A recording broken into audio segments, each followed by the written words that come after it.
এই যে অব্যবস্থাপনার ফসল 55 বছর এই বোঝাটা আমরা বয়ে বেড়াচ্ছি সর্বক্ষেত্রে।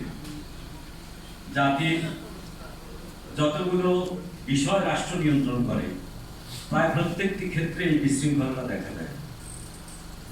সেই বিশৃঙ্খলা থেকে উত্তরণের জন্য যেই সিরাজুল আলম খান নিজের জীবন যৌবন সবকিছু বাজি রেখে দেশের স্বাধীনতা এনে দিয়েছেন, এমনিভাবে স্বাধীন বাংলাদেশে তিনি দীর্ঘ প্রায় 51 বছর পর্যন্ত গবেষণা করে যে 14 দফা উপস্থাপন করেছেন, সেই 14 দফা বাস্তবায়নের জন্য পথ পদ্ধতি বাতলে দিয়েছেন এই দেশের অদলীয় রাজনীতির প্রতিষ্ঠা।